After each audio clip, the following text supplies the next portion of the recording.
première chronique de la soirée, les pérégrinations néo-rétroculturelles de Camille. Comme d'habitude, on vous envoie en plein dans le jingle et on se retrouve juste après. À tout de suite, les amis.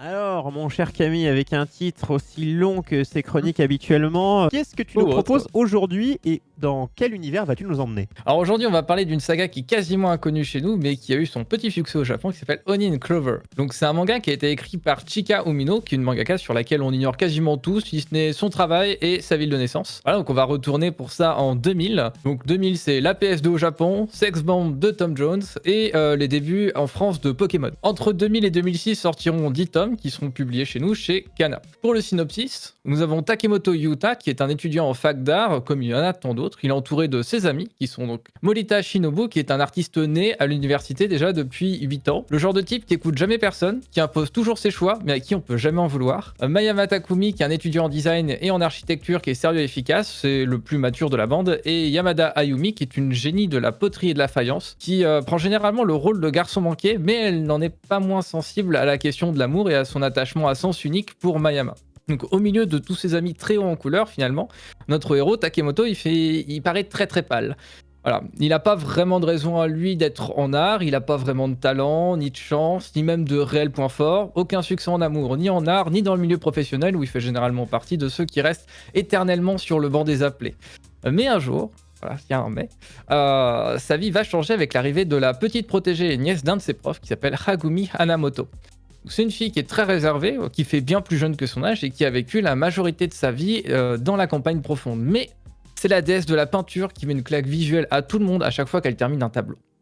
Voilà, il va, évidemment, vous vous en doutez, tomber direct amoureux d'elle. Désolé Troyer, je sais que l'amour c'est pas ton truc, mais on va parler beaucoup d'amour aujourd'hui. Ah oui, dans les animés, mais en fait, parce que moi je le vis dans la vraie vie, monsieur. Moi, je n'utilise pas, je ne me passe pas à travers des médias, des séries. Non, vas-y, tu peux y aller. Mais réussira-t-il à conquérir son cœur? Oui. Ah, c'est la grande question, hein. Mais je me la pose aussi. C'est la grande question, mais c'est ça qui est intéressant, c'est que justement, on va continuer sur ce sujet-là. Takemoto va donc devoir évoluer dans sa nouvelle année avec Morita qui semble bien décidé lui aussi à conquérir Hagumi, avec Mayama qui lutte pour se faire accepter par Rika, sa patronne dont il est amoureux, mais qui vit avec le fantôme de son fiancé décédé dans un accident d'avion. Et avec la douleur de Yamada qui fait pourtant vraiment de son mieux pour pouvoir garder Mayama auprès d'elle, et les difficultés en fin d'adaptation de l'attachante Hagumi. Donc nos personnages vont grandir, évoluer, exprimer leurs amitiés comme leurs amours et finalement en fait tout simplement vivre. Mais jusqu'où iront-ils? Donc c'est véritablement l'essence de cette tranche de vie que va raconter cette histoire avec les doutes, les peines, les passions mais aussi les joies de nos personnages qui vont grandir tout au long du récit. Contrairement à beaucoup de slice of life plus récents, ici la vie n'est pas un long fleuve tranquille. Mais vraiment pas du tout. Et ces dernières années universitaires seront le théâtre de ces peurs qui mèneront nos héros vers l'âge adulte et la vie professionnelle, mais aussi vers ce qui pourra changer à jamais leur vie sentimentale. Le tout richement illustré par le milieu de l'art, qui joue à sa façon le miroir des tourments et joies de nos personnages. Voilà, on va revenir juste un tout petit instant, on va quitter les années 2000, on va revenir sur quelque chose de récent, faire un petit aparté. Si jamais vous avez suivi un tout petit peu les réseaux sur le secteur, vous avez un terme qui a commencé un petit peu à sortir, qui est le shōjosei. Donc le mixte entre le shoujo et le josei. Et si jamais il y a bien un manga qui doit posséder ce titre, et bah c'est celui-ci. Voilà, mais je m'explique. Graphiquement, Umino Chika, elle se passe en quasi-opposition totale avec toute la scène shoujo de l'époque. Qui à l'époque est constituée d'un côté Ayazawa avec Nana. Ouais. Voilà, ça vous l'avez normalement. Et de l'autre justement tous les titres au design beaucoup plus traditionnel. Donc les trames avec plein de petits motifs.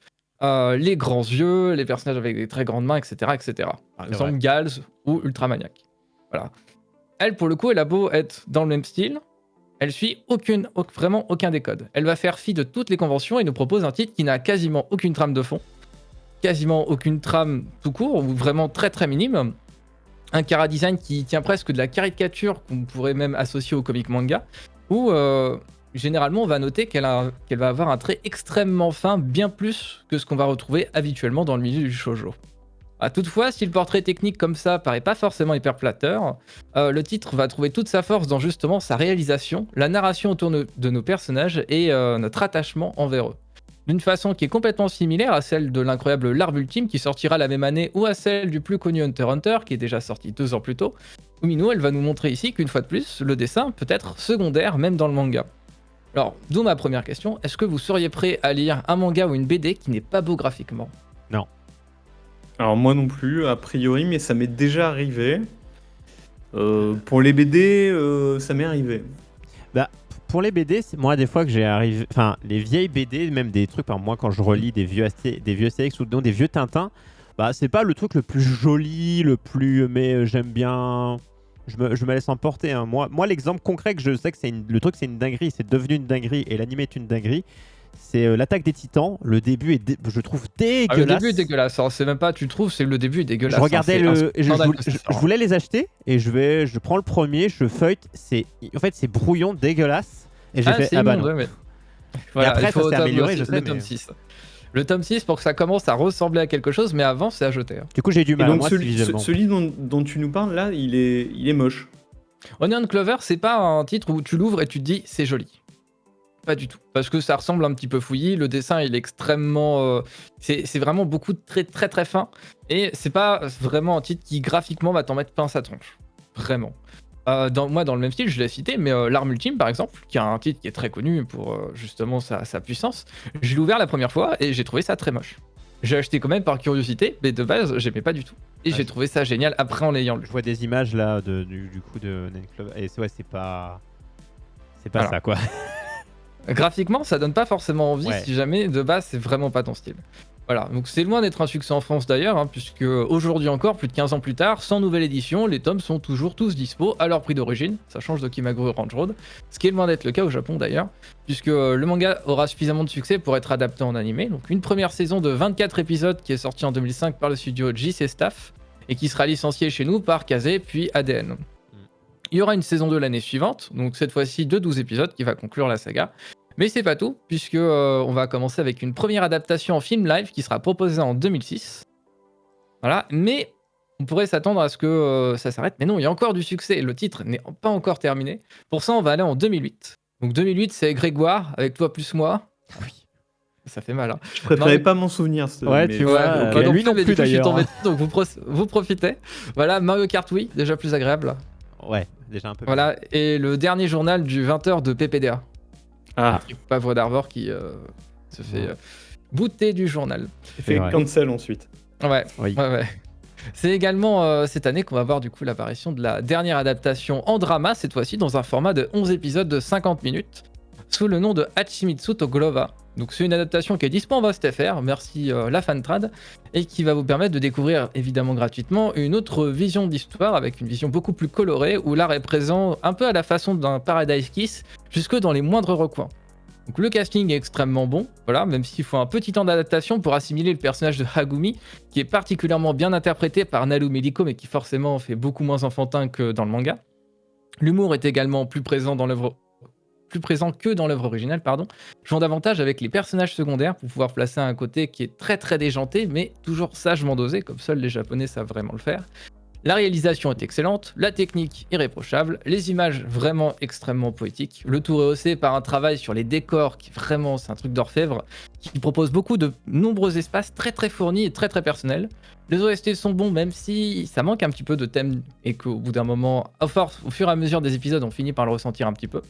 Voilà, donc malgré un emballage qui est finalement très différent, le noyau reste le même et il nous propose de nous attacher une nouvelle fois encore à nos personnages. Un attachement qui va nous emmener dans la quête d'une vie très touchante et qui nous fait réfléchir quant à notre façon de grandir ou de progresser dans notre quotidien. Qui va finalement nous demander à chaque nouvel épisode si nous aussi, est-ce qu'on aurait fait un pas en avant ? Si la complicité qu'on peut avoir avec les personnages, est-ce que ça nous dit pas que malgré les difficultés, les échecs, si eux ils peuvent y arriver, alors probablement que nous aussi. Voilà. Donc c'est aussi pour ça que je voulais parler de ça, c'est que c'est finalement plus qu'un simple titre qui est pas forcément ultra beau ou une simple histoire qui va se passer dans le milieu de l'art, c'est un vrai message de réflexion et d'introspection tout autant que d'encouragement. Donc c'est un titre qui peut vraiment beaucoup aider et faire beaucoup de bien à plein de gens, et c'est pour cela que 15 ans plus tard, à mon avis, il a toujours sa place. La raison pour laquelle il fonctionne toujours aussi bien, alors beaucoup plus au Japon que chez nous, c'est aussi en grande partie à cause de ça en fait. On va pas suivre simplement une histoire d'amour, parce que ça, il y en a déjà plein qui le font, Ayazawa la première. On va pas simplement suivre le parcours d'une personne qui va gravir dans le milieu de l'art, on va suivre une vie en fait, va suivre des vies de gens qui vont. Ouais, c'est vrai que le plein de schéma classique, qui est un schéma shonen, il y a une personne qu'on va suivre sur un truc, sur un objectif, sur un truc, et tout le reste va être assez mis de côté et pas, voilà, pas vraiment intéressant ou voilà, survolé. Généralement, oui, on va dire que c'est très gadget, ça sert de contexte Voilà, au tout début, histoire de C'est un servir petit d'excuse et flashback, après un on machin, mais passe dessus quoi. c'est vraiment Là, un truc de vie, c'est rare, ouais. Enfin, plus rare. Ouais, enfin, c'était très rare en tout cas, d'autant plus dans les années 2000, parce Oui, qu'aujourd'hui le slice of life est plus courant. Mais c'est aussi l'occasion de s'intéresser à l'art, de s'intéresser à une façon dont on va exprimer tout ça, de s'intéresser aux liens finalement qu'on a entre l'art et la vie privée. Voilà, et au fait aussi que parfois les choses se passent pas forcément comme prévu, qu'il n'y a pas forcément de bonnes réponses et que il y a des moments aussi en amour, des fois on gagne, des fois on perd et des fois personne ne gagne. On rappelle le nom. Ça s'appelle Onion Clover et c'est toujours disponible en manga comme en animé.